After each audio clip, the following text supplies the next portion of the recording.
sondern von jedem Wort aus Gottes Mund.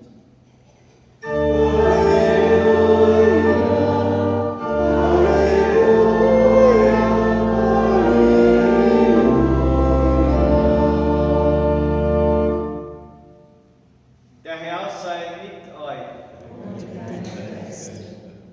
Aus dem heiligen Evangelium nach Matthäus. Ehre sei dir, o Herr.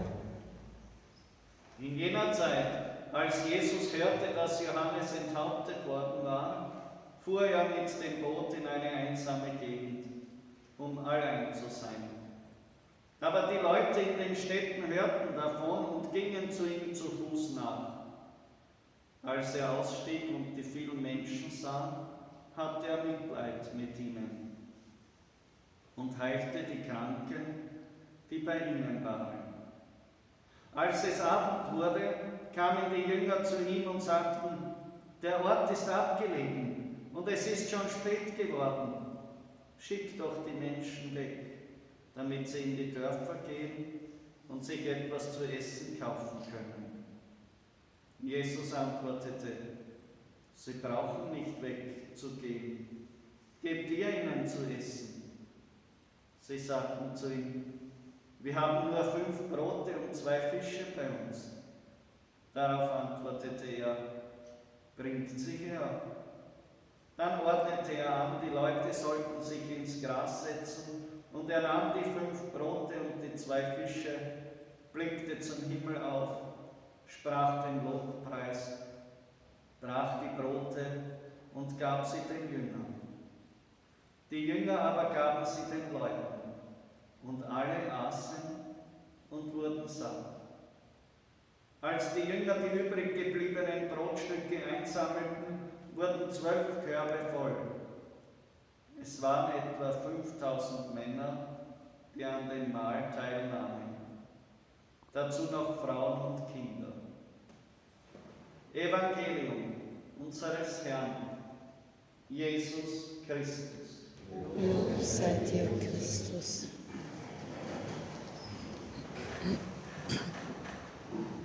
Meine Lieben, mich würde interessieren, was Jesus sagen würde, wenn ich ihn fragen würde: Ja, was ist dir eigentlich das Wichtigste an diesem Evangelium? Entweder würde er sagen: Naja, alles, weil sonst würde es ja nicht drinnen stehen. Oder er sagt: Es kommt immer darauf an, wer es liest, damit die Botschaft, die diese Person braucht, für bei ihm ankommt. Das ist das Geheimnis des Wortes Gottes. Gott spricht durch diese festgeschriebenen Worte lebendig zu uns in unsere Lebenssituation, damit wir die Fülle des Lebens empfangen. Das ist das Entscheidende.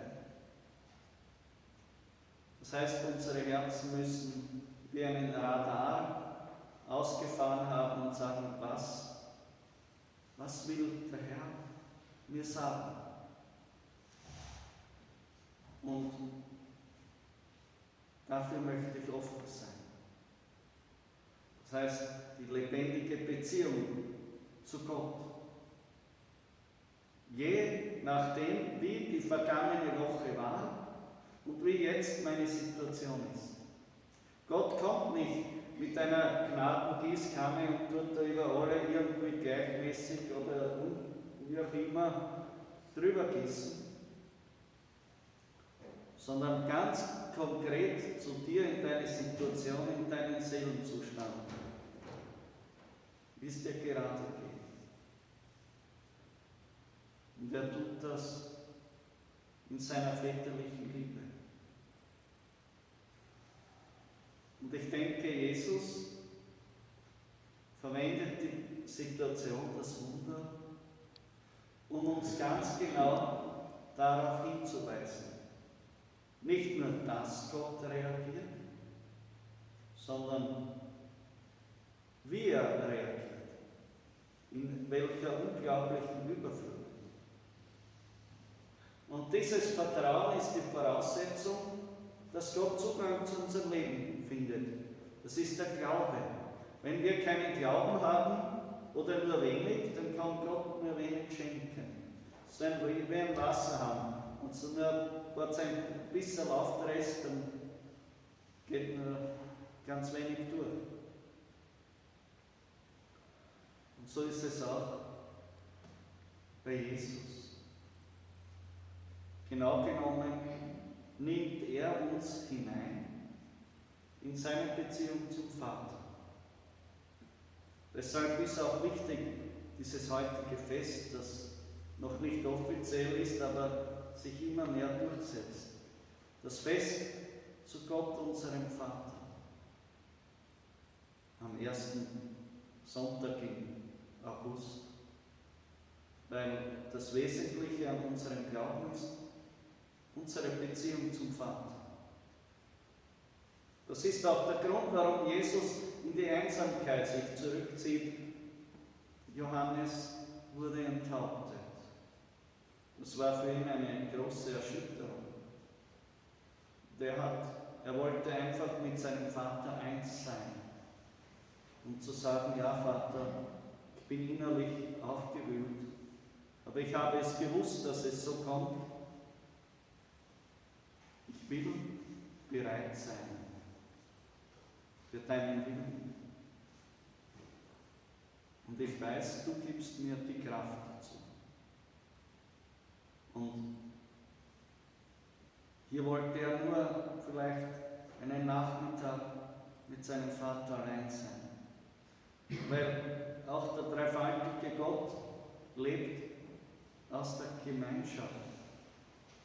Das Geheimnis der Dreifaltigkeit ist nicht, dass halt die drei Personen nebeneinander sind, so wie man sich vorstellt, vielleicht drei Säulenheilige,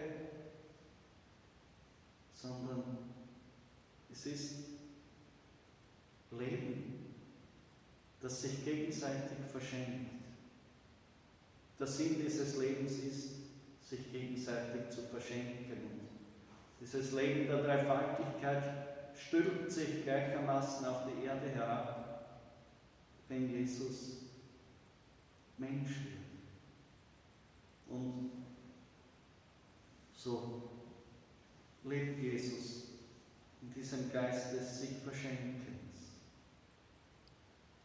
Und darum ist er auch in der Lage, also wenn ich ein bisschen Ruhe haben möchte und ich fahre in eine einsame Gegend mit dem Boot und ich bin noch am Wasser und ich sehe da schon die Leute, die es auf mich warten, wird wahrscheinlich gleich umdrehen und zurückrudern. Und wird mich ordentlich ärgern. Wird man denken, na, nicht jetzt schon wieder, verschwind's, ich brauche ein bisschen eine Ruhe. Nein, Jesus nicht. Er hat dieses mitleidvolle Herz. Und er hat viele geheilt und gesegnet und gepredigt. Ja, weil er in dieser Dreifaltigkeit ist, kann er immer geben und geben und geben. Der braucht keine Angst um sich selbst haben. Er hat die Kraft der Ewigkeit, des allmächtigen Gottes. Und das spüren die Menschen, egal, sie können da kommen und sie empfangen von ihm, weil sie glauben. Und weil Jesus, weil der dreifaltige Gott eben ein Miteinander ist. Ja, der Vater ist, er fühlt mit seinem Sohn mit. Und so fühlt Jesus mit den Menschen. Er hat Mitleid. Er spürt ihre Nöte, er sieht, wo es krankt. Und sie fühlen sich von ihm geliebt und angenommen. Und Jesus, weil sie offen sind, kann er sie auch segnen. Die Jünger sind da anders. die haben noch nicht diese Gemeinschaft mit Jesus. Vielleicht eher äußerlich, aber aus seiner Kraft leben sie noch nicht. Deshalb, wenn sie dann am Nachmittag oder am Abend daherkommen, ist einmal das Erste, schick sie weg. Weil ihnen diese Kraft fehlt. Der Heilige Geist. Und Jesus sagt, gebt ihnen, was sie haben. Die 5 Brote und 2 Fische. Man müsste sagen, naja, für 12 Männer ist es auch nicht viel. Also wahrscheinlich die Männer sind sehr gut versorgt, haben sie sich nicht. Das Backel haben nicht ihre Frauen zusammen gepackt. Und sie geben das Jesus. Und Jesus, er hebt seine Augen zu den Himmel und spricht den Lobpreis. So ist es auch bei uns. So wie wir sind, das, was wir haben, legen wir den Herrn in die Hände. Und er soll uns führen, er gibt uns die Kraft, er zeigt uns, was wir tun sollen, wie wir reden sollen. Und er führt uns. Aber nur, wenn wir es ihm in die Hände legen. Das ist wieder diese Beziehung. Wenn wir uns abkapseln und es nur für uns allein haben und nicht Mu und Nee zum Herrgott sagen, oder es nicht loslassen und nur sagen, Herrgott, hilf mir, dann geschieht nichts. Wenn du dein Gerät zum Mechaniker bringst, dann musst du es auch dort stehen lassen. Sonst kann man es nicht reparieren. Und so ist es auch bei uns. Hingeben, loslassen, der Lobpreis. Vater, ich preise dich, denn du bist größer und stärker, auch als die Not, die mich jetzt belastet. Außerdem der Lobpreis, das jüdische Tischgebet, das dann in besonders liturgischer Form ein Paschamahl ist. Und das bei uns in der Heiligen Messe eigentlich das Hochgebet ist.